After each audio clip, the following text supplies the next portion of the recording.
여러분 안녕하십니까. 광주 MBC 뉴스투데이입니다. 먼저 오늘의 주요 뉴스입니다. 광주 월드뮤직 페스티벌이 오늘과 내일 아시아 문화전당 일대에서 펼쳐집니다. 광주국제영화제는 다음 달 1일까지 이어집니다. 내년에 개관하는 국립아시아문화전당의 컨텐츠 제작이 더디게 진행되고 있습니다. 학생 수 감소의 여파로 지역의 대학들이 구조조정에 찬바람을 맞고 있습니다. 전남의 배 재배 면적이 1년 사이에 1000헥타르 이상 줄었습니다. 17만 헥타르에도 미치지 못하고 있습니다. 8월의 마지막 주말, 이번 주말은 문화 산책을 떠나보면 어떨까 싶습니다. 어젯밤 2014 광주국제영화제가 개막을 했고 오늘 밤에는 아시아 문화전당에서 대규모 뮤직 페스티벌이 열립니다. 정용 기자입니다.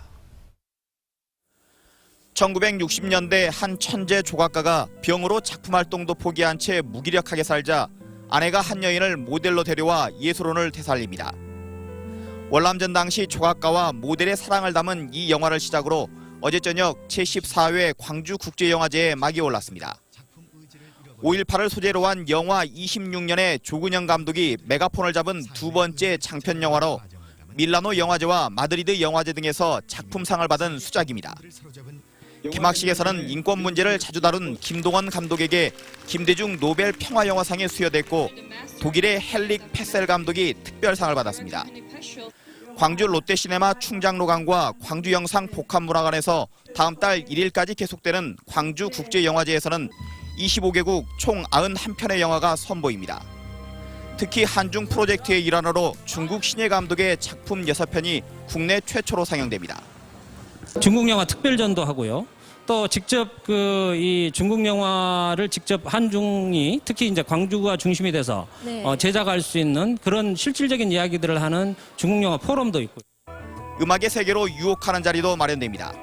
내년에 개관하는 아시아 문화전당의 첫 공식 행사로 문화전당 야외 무대에서는 오늘과 내일 저녁 2014 광주 월드뮤직 페스티벌이 열립니다. 올해 페스티벌에는 세계적인 타악기의 거장 카시케일과 싱어송라이터 이상은 씨 등 국내의 뮤직 스타 12개 팀이 출연해 대중성과 예술성이 넘치는 무대를 선보입니다. MBC 뉴스 정용욱입니다. 세월 5월 전시 논란과 관련해 지역 문화계 전문가들이 광주시 문화정책의 변화를 요구했습니다. 광주 문화도시협의회가 마련한 민선 6기 문화정책 토론회에서 참석자들은 광주 문화재단과 비엔날레 독립성을 보장해 문화 민주주의를 실현하라고 요구했습니다. 또 비엔날레가 외향적 성장에만 치우치고 있는 것은 아닌지 반성하고 문화 중심도시 조성과 문화 복지 향상을 위해 광주시가 책임 있는 역할을 하라고 주문했습니다. 내년에 개관하는 국립아시아문화전당의 컨텐츠 제작이 더디게 진행되고 지역 업체 참여율도 낮은 것으로 나타났습니다. 보도에 박수인 기자입니다. 국립아시아문화전당이 내년 9월 예정대로 개관하기 위해선 공연과 전시 등의 콘텐츠를 만들어내야 합니다. 이를 위해 올해 472억 원의 예산이 세워져 있습니다. 그런데 지금까지 콘텐츠 제작에 들어간 돈은 40억여 원, 책정된 예산의 8%에 머물고 있습니다. 더욱이 콘텐츠 제작을 위해 체결된 계약 금액 20억 8천여만 원 가운데 광주 지역 업체와 계약한 금액은 2억 5천여만 원, 전체 계약 금액의 12%에 불과합니다. 자료를 분석해서 내놓은 새정치민주연합 박혜자 의원은 아시아 문화전당이 국립시설이기는 하지만 지역업체에 대한 배려가 필요하다고 지적했습니다. 향후 이 콘텐츠 예산을 집행을 하는 데 있어서 저희 지역 업체들과 저희 지역 문화예술인들이 참여할 수 있는 기회를 넓혀주는 것이 굉장히 저는 중요하다라고 생각을 하고 있습니다. 문화전당 콘텐츠 개발을 담당하고 있는 아시아문화개발원은 예산 집행이 늦어진 것에 대해 지난 5월에야 예산 교부가 결정됐고 콘텐츠 개발 계획을 수립하는데도 많은 시간이 걸렸기 때문이라고 말했습니다. 그 인원들이 채워져서 그년들이 사업을 굴려고 막 돌리기 시작하는 게 이제 뭐 한 달 정도의 남짓 발동 기간이 걸린 거예요. 그래서 지금은 정신이 없어요. 하루에도 몇 건의 계약과 몇 건의 무슨 이런 것들이. 또 콘텐츠 제작에는 국내외 최고 수준의 작가와 업체들이 참여하고 있다며 광주 업체들이 할 수 있는 일에는 지역 업체에 우선권을 주고 있다고 말했습니다. MBC 뉴스 박수인입니다. 벼 재배 면적이 사상 최저 수준으로 떨어진 가운데 전남의 재배 면적도 1년 사이에 1000헥타르 이상 줄었습니다. 통계청이 발표한 자료에 따르면 올해 전남의 벼 재배 면적은 16만 9,500헥타르로 전국에서 가장 넓었지만 1년 전에 비하면 1,100헥타르가 줄었습니다. 쌀 소비 감소로 전국적으로는 벼 재배 면적이 17,000헥타르가 줄어서 통계가 작성되기 시작한 1975년 이후 최저 면적을 기록했습니다. 대학가에 구조조정 바람이 불고 있습니다. 재정은 날로 열악해지고 정부의 압박은 커지면서 대학들이 바짝 긴장하고 있습니다. 윤군수 기자입니다. 조선대학교가 행정조직과 인건비를 줄이는 구조조정에 착수했습니다. 이사회의 압박으로 본격화됐지만 재정구조 개혁의 필요성은 이미 오래전부터 제기돼 왔습니다. 정원 감축과 등록금 동결 등으로 수입은 줄어드는데 지출은 매년 늘어나기 때문입니다. 빨리 우리가 재정구조를 해야 되는데 그럼 재정구조의 가장 큰 포션이 어디냐면 바로 인건비 부분이라는 겁니다. 인건비가 지금 7% 정도가 됩니다. 올해. 비단 조선대만의 문제는 아닙니다. 광주 전남 지역 사립대의 경우 등록금 의존도가 높은데 몇 년째 등록금을 올리기는커녕 동결하거나 낮춰야 했습니다. 여기에 정부의 구조조정 압박에 대부분의 대학이 내년 입학 정원을 10% 정도 줄였기 때문에 등록금 수입은 더 줄게 됐습니다. 반면 정부 평가에 대비하느라 장학금 혜택을 늘리고 교수 충원율을 높이면서 지출은 늘었습니다. 평가를 잘못 받으면 재정 지원 중단 등 불이익이 뒤따르기 때문에 압박을 피해갈 수도 없습니다. 엄청나게 힘들었습니다. 그것이 사실은 돈뿐만 아니라 대외 이미지라든지 학생 모집이라든지 그런 데 있어서도 굉장히 많은 타격이 있었습니다. 학생 수 감소에 따라 추진되는 대학 안팎의 구조조정 압박 속에 올해 정부의 대학평가 결과 발표가 임박하면서 지역 대학가의 긴장도 높아지고 있습니다. MBC 뉴스 윤문수입니다. 광주시가 다음 달 2일 광산문화예술회관에서 광주 군공항 이전에 대한 시민 공청회를 갖습니다. 이번 공청회는 이전 건의서를 국방부에 제출하기에 앞서 시민 의견을 듣기 위한 자리로 관심 있는 시민은 누구나 참여할 수 있습니다. 광주시는 공청회에서 논의된 시민 의견을 반영한 뒤 오는 10월 중에 국방부에 최종 이전 건의서를 제출할 계획입니다. 올해 상반기 호남 지역 건설 현장에서 재해가 크게 줄어든 것으로 나타났습니다. 익산지방국토관리청에 따르면 올해 상반기 호남 지역 건설 현장 재해율은 0.37%도 지난해 같은 기간에 비해서 20%나 줄었습니다. 근로자 만 명당 사망자 수도 전국 평균 0.91%보다 낮은 0.81%로 지난해 같은 기간 1.25%에 비해 크게 줄었습니다. 노사 협상의 난항을 겪고 있는 기아자동차가 지난 22일에 이어서 어제 또다시 부분 파업에 들어갔습니다. 노사 협상의 난항을 겪고 있기 때문인데 무엇이 쟁점인지 이재원 기자가 짚어봤습니다. 기아자동차 광주공장 노조가 지난 22일에 이어 또다시 부분 파업에 들어갔습니다. 1조와 2조가 각각 6시간씩 업무를 거부한 노조는 서울 현대 기아차 본사에서 집회를 열고 사측의 성실 교섭을 촉구했습니다. 기아차 노조는 주야 8시간 근무제와 기본급 15만 9천 원 인상 등을 놓고 사측과 15차례 만나 교섭을 벌였지만 통상임금 문제로 타결의 난항을 겪고 있습니다. 노조 측은 지난해 12월 대법원이 상여금을 통상임금으로 판결했다며 이번 협상에서 통상임금화를 관철시킬 계획입니다. 반면 사측은 통상임금과 관련된 다른 재판이 진행되고 있다며 이를 지켜본 뒤 논의하자고 맞서고 있습니다. 노사가 통상임금을 놓고 첨예하게 대립하는 이유는 통상임금이 퇴직금과 각종 수당을 산정하는 기준이 되기 때문입니다. 상여금이 통상임금에 포함되면 근로자의 퇴직금은 늘어나게 되지만 기업의 부담은 그만큼 커지게 됩니다. 이에 대한 완성차 업계의 노사 입장도 갈려 GM과 쌍용차는 통상임금화에 합의했고 르노 삼성은 법원의 판결을 기다리기로 했습니다. 기아자동차 노사는 이번 주와 다음 주 집중 교섭을 통해 추석 전까지 타결을 시도할 전망입니다. 하지만 맏형격인 현대자동차 역시 노사가 통상임금 문제로 첨예하게 대립하고 있어 자칫 장기화될 가능성도 있습니다. MBC 뉴스 이재원입니다. 새 아파트 창문 공사가 잘못됐다는 광주 MBC 보도와 관련해 해당 건설사가 보완 조치를 시작했습니다. 건설사는 전체 1,200여 세대 모든 창문에 들어가야 할 부품이 빠진 것으로 확인됐다며 하자 보수 공사를 위해 필요한 자재를 주문했다고 밝혔습니다. 건설사는 자재가 도착하는 대로 입주민과 상의해 추가 공사에 들어가겠다는 계획입니다. 광주 노동청에 탄원서를 제출하려다 경찰에 연행됐던 금속노조 조합원들이 과잉 진압이었다며 경찰을 규탄했습니다.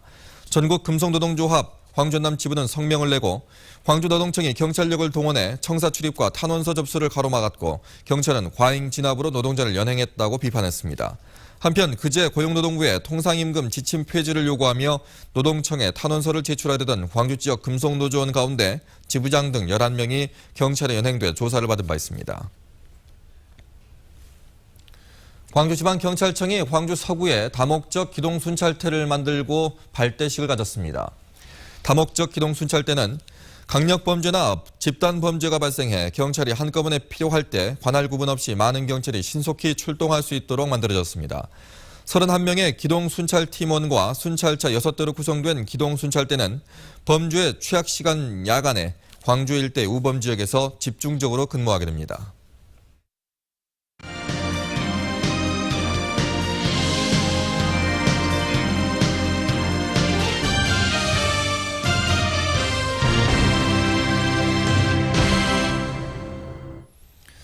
영암 F1 경주장 일대 모터스포츠 산업 클러스터를 조성하는 사업이 올해 첫 삽을 뜹니다. 국내 유일의 F1 서킷에 있었기 때문에 가능한 일이었습니다. 문현철 기자가 보도합니다. 모터스포츠 산업 클러스터는 차 부품 고급 브랜드와 연구개발 사업과 투닝 산업 지원 시스템 구축 사업으로 추진됩니다. 차 부품 고급 브랜드와 연구개발 사업은 지난해부터 F1급 초고성능 경기용 타이어와 초경량 휠 개발에 착수했습니다. 이번 달에는 고성능 자동차 핵심 기술 연구개발센터를 짓기 위한 부지 조성 공사가 시작되는 등 사업 속도가 탄력을 받고 있습니다. 동센터에서는 자동차 부품, 즉 타이어, 휠, 제동장치 등에 대하여 전국 최고 수준의 시험평가를 대행하게 되어 해외로 유출된 시험평가 비용을 연간 500억 원 정도가 절감될 것으로 추정하고 있습니다. 지난해 산업부로부터 기획과제로 선정된 투닝산업 지원 시스템 구축 사업도 올해부터 본격적으로 착수됩니다. 26종일은 투닝 부품 시험평가용 장비를 구축하고 내년에는 기업 지원동도 건립할 예정입니다. 자동차 부품과 투닝 관련 업체가 입주할 30만여 제곱미터 규모의 산업단지도 함께 조성됩니다. F1 경주장도 기존 상설 트랙 이외에 또 하나의 트랙을 만들어 자동차 전용 시험장으로 활용할 계획입니다. 나머지 활용을 안 하고 있는 그 한 2.6km 대에서 듀얼 트랙을 만들어 가지고 그것을 자동차 테스트 밸리나 튜닝 어떤 테스트장으로 활용하도록. 전람들은 이들 모터스포츠 산업 클러스터 조성 사업으로 17,500개의 일자리 창출과 연간 수천억 원의 경제적 파급 효과를 전망했습니다. 영암 F1 경주장이 모터스포츠와 자동차 부품, 투닝 산업이 어우러진 신개념의 자동차 산업 메카로 떠오르고 있습니다. MBC 뉴스 문현철입니다.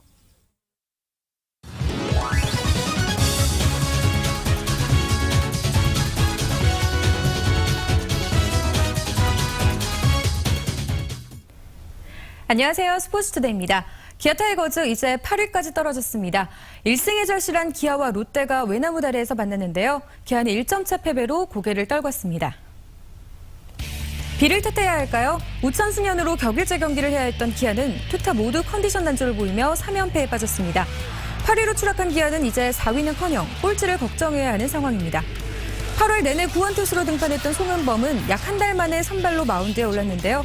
오락가락하는 등판 일정 때문이었을까요? 볼넷을 줄줄이 내주며 고전하더니 3회를 끝으로 일찌감치 마운드를 내려왔습니다.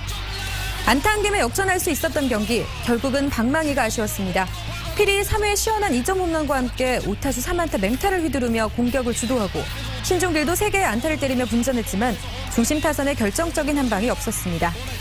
나즈완과 안치홍이 무안타에 그치며 침묵했는데요. 오락가락하는 날씨만큼이나 기아의 방망이도 들쑥날쑥합니다. 마운드도 타선도 집중력이 흐트러진 모습. 경기가 있든 없든 꾸준한 컨디션 관리로 경기 감각을 유지하려는 노력이 절실해 보입니다. 기아는 오늘 오후 6시 30분 부산 사직구장에서 롯데와 시즌 16차전을 갖습니다. 기아의 선발은 양현종, 롯데는 옥스프링 선수입니다. 기아는 오늘 경기를 마치면 다시 홈으로 돌아와 주말 동안 SK와 2연전을 갖습니다. 스포츠투데이입니다. 광주도시공사가 광산구 선운 택지개발지구의 84제곱미터 이하 면적에 대한 10년 공공임대주택 입주자를 모집합니다.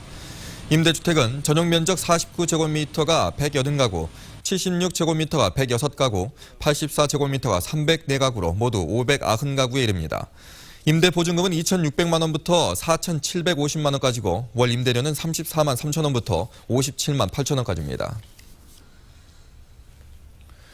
제2비금융지주가 광주은행 인수를 위해 추진하던 삼각형 조건부 자본증권, 일명 코코본드의 발행이 연기됐습니다. 금융감독원은 제2비금융지주의 신고서가 합리적인 투자 판단을 저해하거나 오해를 일으킬 수 있는 경우에 해당돼 정정신고서 제출을 요구했다고 밝혔습니다.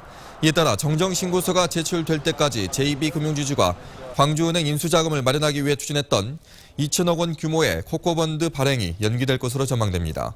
코코본드는 은행 등 발행사의 자본 비율이 일정 수준 이하로 떨어지거나 공적 자금이 투입되는 등 사유가 발생하면 원리금이 주식으로 전환되거나 상각되는 채권입니다. 무등산 환경 파수꾼을 양성해온 2014 무등산 사랑 환경대학이 광주 북구의 무등산 보호단체협의회 회의실에서 입학식을 열고 신입생을 맞았습니다. 1994년부터 시작해 올해로 39기 입학생을 받은 무등산 사랑 환경대학은 무등산 보호와 자연 환경 보존을 위해 앞으로 3개월 동안 총 139시간의 교육을 진행합니다. 광주은행이 LED 조명 교체 자금 지원을 위한 공익형 기업 대출과 개인 택시 사업자의 생활 안정 지원을 위한 상품을 각각 출시했습니다. LED 교체 자금 대출은 상가나 공장 등의 에너지 절약을 위한 공익형 상품으로 일반 전구 조명을 LED 조명으로 교체하려는 개인 사업자 또는 법인에게 대출이 가능합니다.